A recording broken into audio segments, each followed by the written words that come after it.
I used to think the biggest mistake you could make during summer break was taking a job that paid too little.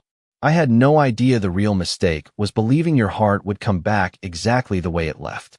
My name is Ethan Brooks, and if someone had told me that one ordinary summer job would change the way I looked at my best friend forever, I probably would have laughed, grabbed my duffel bag, and climbed into Nolan Pierce's beat-up pickup truck anyway.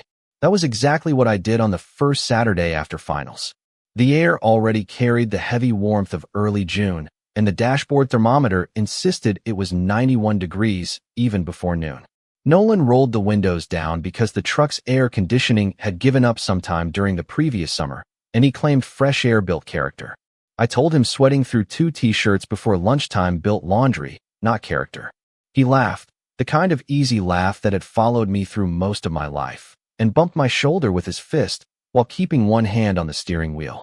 We'd been best friends since middle school, long before either of us knew what we wanted from life.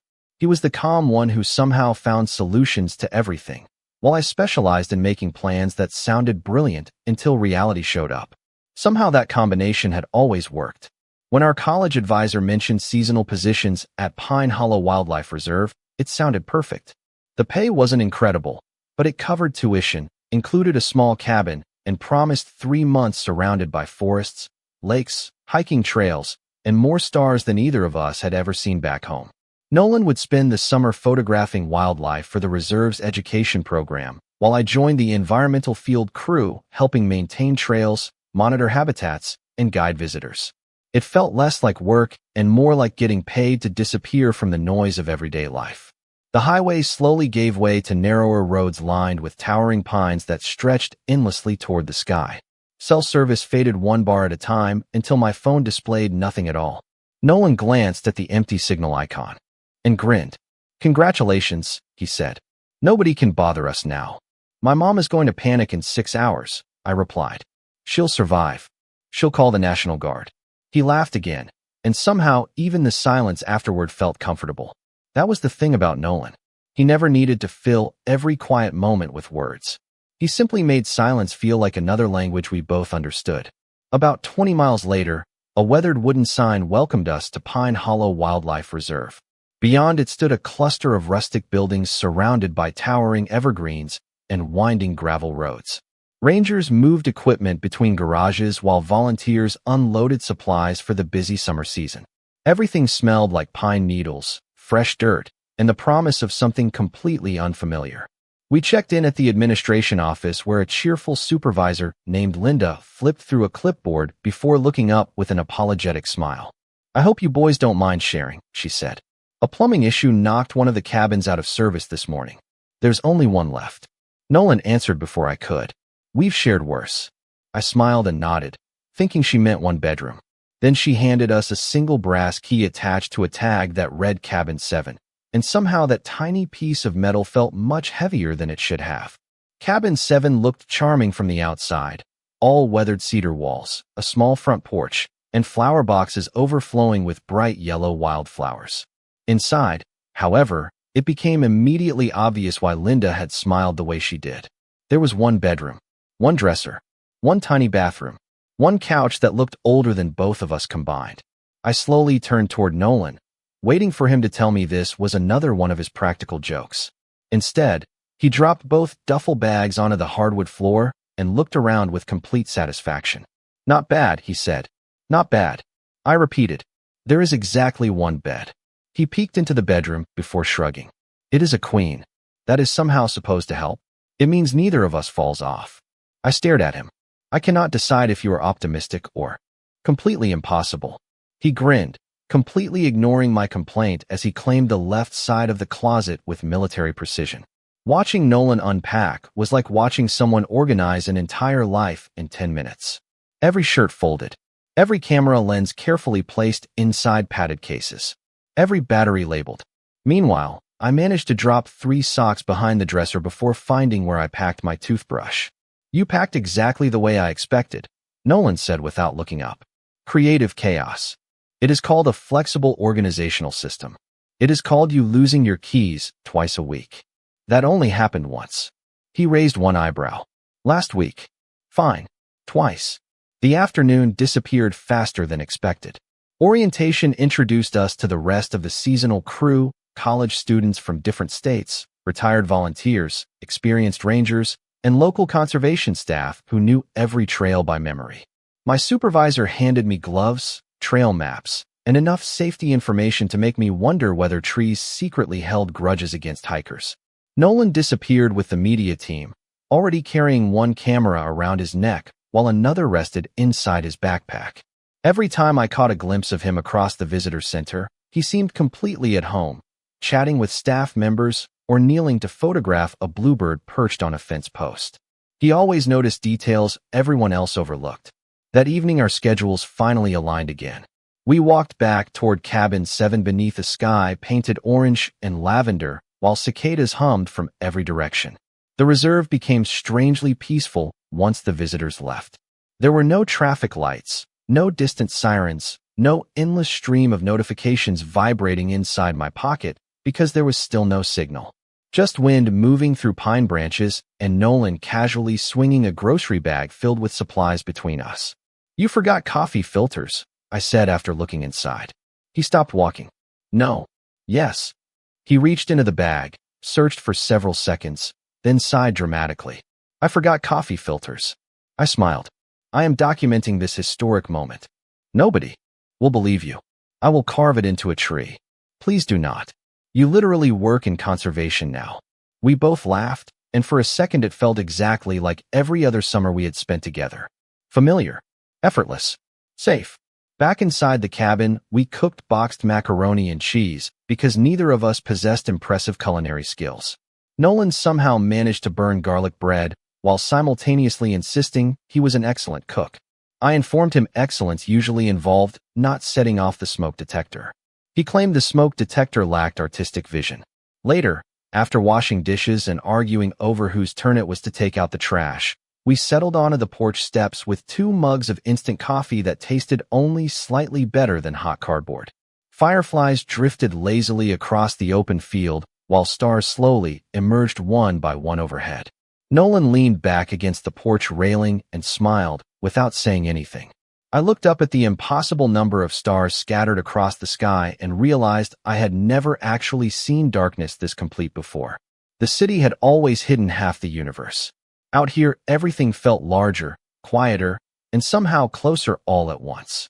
I did not know it then, but this place was already beginning to change us in ways neither of us could possibly see. By the end of our first week, the reserve had settled into a rhythm that felt strangely timeless. Every morning began with the same chorus of birds outside Cabin 7, followed by Nolan insisting that 6:30 in the morning was somehow sleeping in. I disagreed every single day. He would already be dressed, camera hanging from his shoulder, while I stumbled toward the coffee maker, hoping caffeine could transform me into a functioning human being. It never quite did, but Nolan always pretended it had.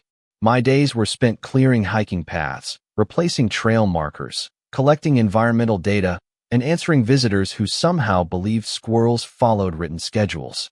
By the time afternoon arrived, my boots were coated in dust, my shoulders ached in the best possible way, and I smelled permanently like pine trees and sunscreen.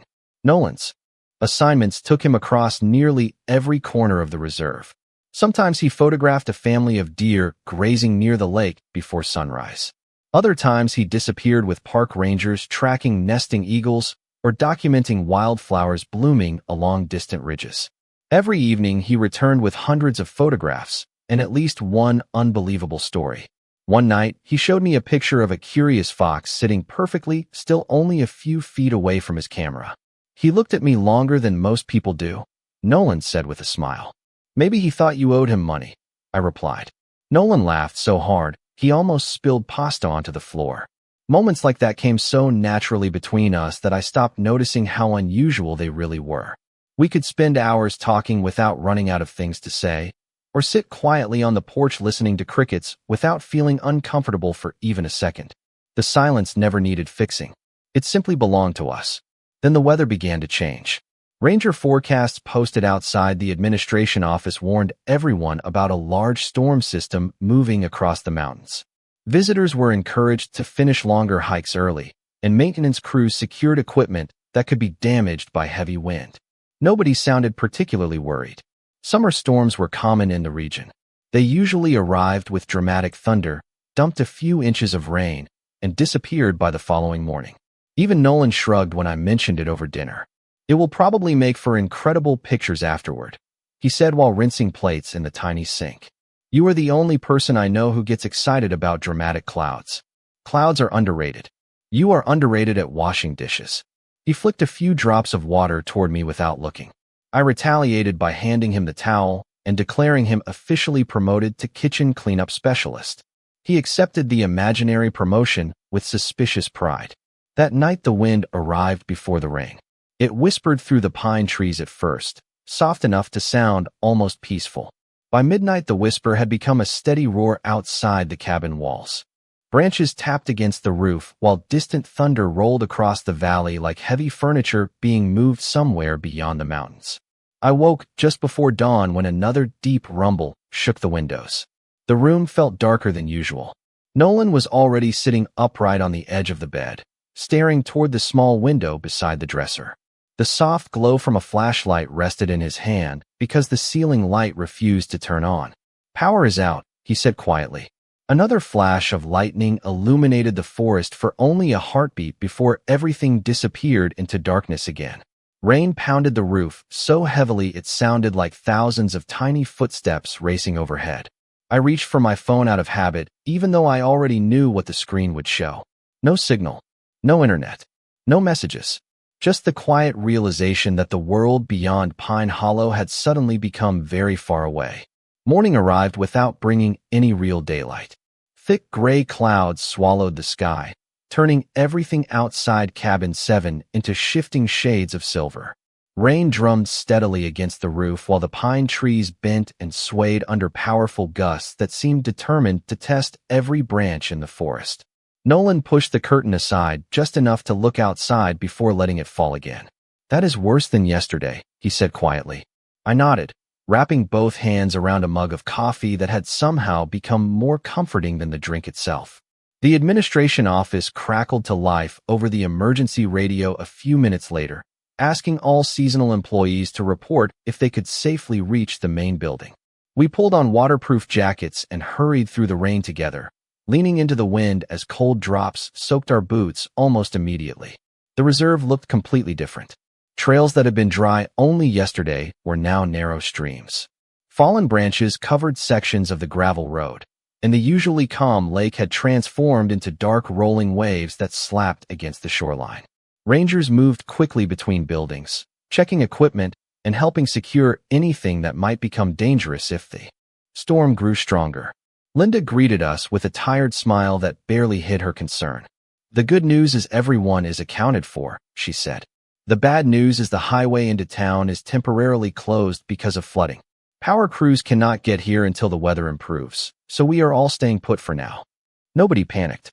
If anything, the room became strangely quiet, each person mentally adjusting to a new version of the week they had expected.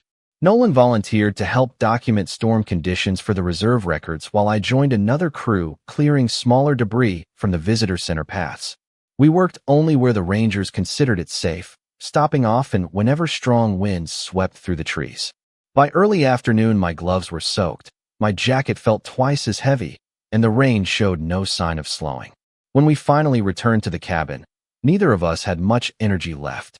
We changed into dry clothes, gathered every extra blanket we could find, and discovered that reading by flashlight was considerably less entertaining than either of us had imagined. "We officially live like pioneers now," I said as I attempted to make canned soup on the small propane camping stove stored in the kitchen cabinet. Nolan smiled from the couch, where he was sorting memory cards by flashlight. "Pioneers probably cooked better than we do. That is impossible to prove." The soup is making a very convincing argument. I looked into the pot and realized I had forgotten to stir it for several minutes. "This never happened. I have photographic evidence of your cooking from last week." "Delete it." "Never." His grin lingered a second longer than usual before fading as another loud crack echoed somewhere deep in the forest. We both instinctively looked toward the window. It sounded like a large tree giving way somewhere beyond the tree line. The silence afterward felt heavier than the noise itself. Nolan slowly set his camera aside, and folded his arms across his chest. Storms never bothered me much before, he admitted, his voice almost lost beneath the sound of rain. I looked over, surprised by the seriousness on his face. He kept staring at the window, instead of me. When I was 12, one hit our neighborhood in Oregon. We were without power for days. My dad was away on business, and my mom spent every hour pretending everything was fine so my little sister would not be scared. He paused, taking a slow breath. I remember realizing she was only pretending because she thought we needed someone who looked calm. Ever since then, every storm reminds me how quickly normal life can disappear. I had known Nolan for more than a decade, yet I had never heard that story. For a moment, neither of us spoke. Outside, the wind continued its endless conversation with the trees, but inside the cabin something quieter had shifted between us, as though the storm had finally found a way past the walls. The storm lingered for another full day, but by the following morning the rain had softened into a steady drizzle that left the entire reserve glistening beneath a blanket of low clouds. Power had still not returned, cell service remained completely absent, and everyone moved through the day with the quiet patience that only came after realizing there was nothing left to rush. Breakfast was oatmeal cooked over the little propane stove, followed by another briefing at the administration office. Rangers divided the seasonal staff into small teams to inspect trails, check observation platforms, and document areas that would need repairs once the weather finally cleared. Nolan was assigned to photograph storm damage alongside one of the senior rangers while I joined a maintenance crew responsible for reopening several shorter hiking paths near the lake. Before we split up, Nolan handed me a granola bar from his backpack. "You forgot to grab one," he said. Again, I smiled as I slipped it into my jacket pocket. Good thing one of us pays attention. That has always been the arrangement. We exchanged the same effortless grin that had carried us through years of exams, road trips, and ordinary afternoons that never seemed important until they became memories. I watched him disappear down another trail with his camera swinging lightly against his side, never imagining that such a familiar goodbye would suddenly feel different only. A few hours later, my crew spent most of the morning clearing branches, replacing damaged signs, and marking areas that would stay closed until larger trees could be safely removed. The work was steady, physical, and strangely satisfying. Around noon, the clouds finally began to thin, allowing narrow beams of sunlight to slip through the forest canopy. Everyone seemed relieved. Birds slowly returned, cautiously filling the silence that the storm had stolen. It felt as though Pine Hollow itself was taking its first deep breath in days. We finished earlier than expected and headed back toward the visitor center, where the other crews gradually checked in one after another. Linda stood beside a clipboard, calling out names as each group returned. One by one they answered. Then she paused. "Ranger Collins?" A voice answered from across the room. "Media team?" Another volunteer raised a hand. Linda looked down at the list again. "Nolan Pierce." No answer came. At first nobody reacted. Delays happen all the time. Photographers often stayed behind to capture changing light or unexpected wildlife. 5 minutes passed. Then 10. Ranger Collins walked in alone, his jacket damp from the lingering mist. Linda immediately stepped toward him. "Where's Nolan?" The ranger frowned. "He told me he wanted to hike a short distance to photograph the overlook after the clouds broke." I finished checking the lower trail and assumed he had already come back. The room became noticeably quieter. Linda reached for the emergency radio and calmly asked if anyone had seen him. Static answered first, followed by several voices saying no. Nobody sounded frightened, only focused. Rangers unfolded maps across a large wooden table while volunteers described the last location where Nolan had been seen. I found myself staring at the map without really seeing it. My heartbeat felt strangely loud inside my chest.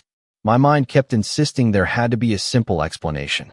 Maybe he had found an incredible landscape worth waiting for. Maybe he had stopped to help another crew. Maybe his radio battery had died. Every possibility sounded reasonable until I noticed how tightly I was gripping the untouched granola bar still resting inside my jacket pocket. Without waiting for anyone to ask, I volunteered to join the search. Linda hesitated for only a moment before handing me a bright orange radio and reminding everyone that nobody was to leave the marked trails without a ranger. The storm had passed, but the forest was still unpredictable. Water covered sections of the paths, Loose branches hung overhead, and several areas remained closed until they could be inspected. I barely heard the instructions. My attention stayed fixed on the map spread across the table. Ranger Collins pointed toward a scenic overlook about 1.5 miles from the visitor center. "That is where I last saw him," he said. "He wanted to photograph the sunlight breaking through the clouds." We moved quickly but carefully, calling Nolan's name every few minutes as we followed the winding trail deeper into the woods. The forest felt completely different from the place I had fallen in love with only days earlier. It was still beautiful, but now every quiet stretch between our voices seemed longer than it should have been. I kept remembering ordinary moments from the past week. Nolan laughing because I forgot where I left my work gloves. Nolan handing me that granola bar before we split up. Nolan sitting beside me on the porch without feeling the need to say a single word. Those memories should have been comforting. Instead, they only made the silence ahead feel heavier. We reached the overlook just after 2 in the afternoon. The view was breathtaking. Sunlight poured across the valley, reflecting from countless drops of water still clinging to the trees. It looked exactly like the kind of scene Nolan would refuse to leave without photographing. His backpack was resting beside the wooden observation railing. My heart jumped the instant I recognized it. One of the rangers immediately called his name. "Nolan." For a second there was nothing. Then, somewhere beyond the overlook, a familiar voice answered. "Over here." Relief rushed through me so suddenly that my knees almost gave out.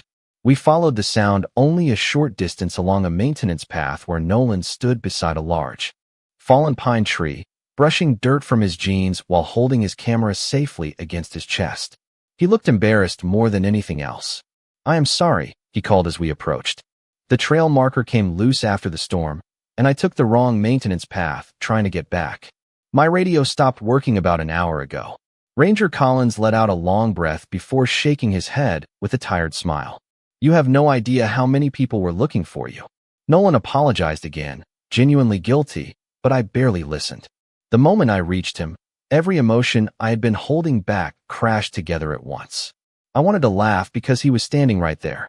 I wanted to complain because he scared everyone. Instead, the only thing that came out was, "Do not ever do that again." He looked at me with quiet surprise. "Ethan." I realized my voice had been shaking. I had never reacted like that before, not over a late phone call, not over a missed text message, not over anything. Nolan studied my face for a long second, and whatever he saw there softened his expression completely. "I am sorry," he said again, this time much more quietly. "I never meant to worry you." I nodded, unable to find another joke or sarcastic reply. As we started walking back toward the reserve together, our shoulders occasionally brushed along the narrow trail, and for the first time since we had arrived at Pine Hollow, I found myself wondering whether the feeling tightening inside my chest had ever really been about friendship alone. Life at Pine Hollow slowly returned to normal after Nolan came back, but something between us had quietly changed in a way I could not explain. The trails reopened one by one. Visitors returned with cameras and hiking boots, and the familiar routine settled over the reserve again as if the storm had only been a brief interruption. Outwardly, everything looked exactly the same. We still woke before sunrise. We still argued about whose turn it was to make breakfast. We still walked to work together every morning along the gravel road that wound through the tall pines. Yet I had started noticing things that had somehow escaped me for years. I noticed the way Nolan always waited a few extra seconds whenever we reached a fork in the trail, making sure I caught up before continuing. I noticed how he quietly carried the heavier grocery bag without saying a word whenever we restocked supplies.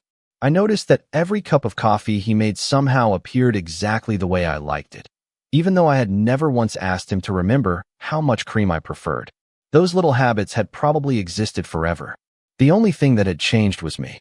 One afternoon we were assigned to help install new trail signs near the northern meadow where several observation paths had been repaired after the storm. The work was simple but slow. While I tightened bolts onto a wooden post, Nolan wandered a short distance away, kneeling beside a patch of wildflowers with his camera. A pair of bright yellow butterflies drifted lazily between the blossoms, and he waited patiently for the perfect photograph instead of chasing them. Watching him work was strangely calming. He never rushed anything. He simply trusted that if he stayed still long enough, the right moment would eventually arrive. "You are staring again," he called without turning around. I am supervising. That is a generous word for standing there with a wrench. Someone has to make sure you do not start negotiating with butterflies. He laughed, lowered the camera, and walked back toward me. You know, he said, I have noticed something. That sounds dangerous. You have been quieter lately. I shrugged, pretending to focus on tightening another bolt. Maybe the forest is finally rubbing off on me. He studied me for a moment, his expression thoughtful but gentle. Maybe. Or maybe something is on your mind. Before I could answer, another volunteer called us over to help unload fresh lumber from a maintenance truck, and the conversation slipped away as naturally as it had begun. Even so, his question stayed with me for the rest of the day. That evening we finished dinner earlier than usual and carried our mugs onto the porch just as the sun disappeared behind the distant ridge. The air smelled clean after the recent rain, and hundreds of fireflies floated across the meadow like tiny lanterns drifting through the darkness. Nolan rested his elbows on the porch railing and quietly admired the view. I almost missed all of this, he said. I looked at him. Because of getting lost. He nodded slowly. It made me realize how easy it is to assume there will always be another tomorrow to say something important. His words settled over the silence between us. I wrapped both hands around my mug, suddenly aware that my heartbeat had become much louder than the chorus of crickets surrounding the cabin. For the first time in years, I found myself wondering whether the one conversation I had been avoiding was also the one that mattered most. The remaining weeks of summer slipped past faster than either of us expected. Every sunrise seemed to arrive a little sooner. Every evening disappeared a little faster. And before long, the calendar hanging beside the cabin door reminded us that the season was quietly coming to an end. The reserve announced its annual farewell gathering for seasonal staff, a tradition that celebrated another successful summer before everyone returned to schools, cities, and ordinary routines. Volunteers decorated the picnic shelter with strings of warm lights powered by the newly repaired electrical system, long wooden tables filled with homemade food, and framed photographs taken throughout the season. Many of them belonged to Nolan. His pictures transformed familiar places into something almost magical. The golden light over the lake at dawn. A family of deer standing perfectly still beneath towering pines. Fireflies drifting across the meadow behind Cabin 7. Looking at them, I realized he had somehow captured not only the reserve but the feeling of living there. Everyone congratulated him throughout the evening, and he accepted every compliment with the same modest smile he had always worn. We laughed with coworkers, shared stories about unexpected wildlife encounters, and listened as Linda thanked every seasonal employee for helping the reserve recover after the storm. There was comfort in knowing we had all experienced something unforgettable together, yet beneath that comfort rested a quiet sadness neither of us mentioned. Tomorrow we would begin packing. Soon afterward, we would leave Pine Hollow behind. As the celebration slowly wound down, people drifted back toward their cabins in small groups. Nolan glanced toward the lake before looking at me. One last walk, he asked. I nodded without hesitation. The familiar trail felt different beneath the soft glow of moonlight. Crickets filled the air with their steady song, while the surface of the water reflected countless stars, so clearly that the lake seemed to stretch into another sky. We reached the old wooden dock where we had often stopped after long workdays, and for several minutes neither of us spoke. The silence no longer felt uncertain. It felt full. Nolan rested his hands against the weathered railing and looked across the dark water. Do you remember what I said after the storm? He asked quietly. About assuming there would always be another tomorrow? Yes. I nodded. I have been thinking about that ever since.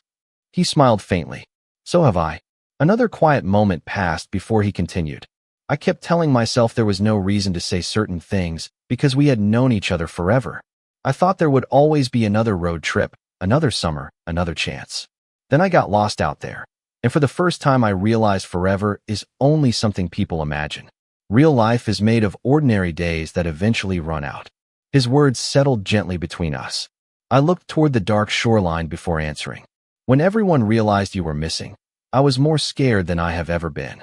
At first I thought it was because you are my best friend. I stopped, taking a slow breath. Now I am not sure that was the whole truth. Nolan turned toward me.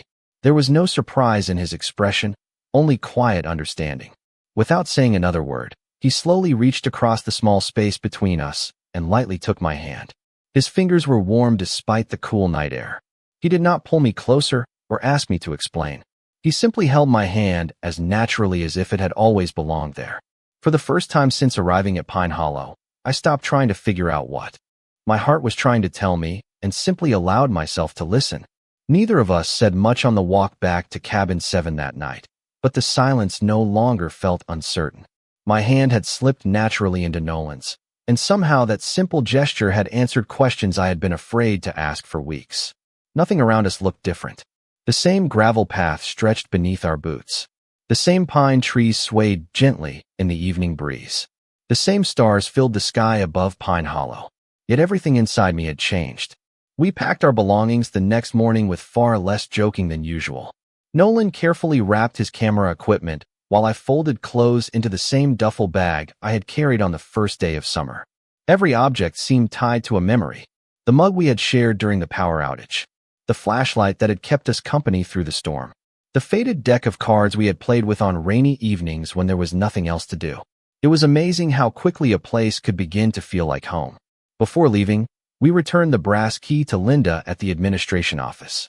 She smiled as she thanked us for everything we had contributed over the summer. "You two made a good team," she said warmly. Nolan looked at me before answering. "We always have."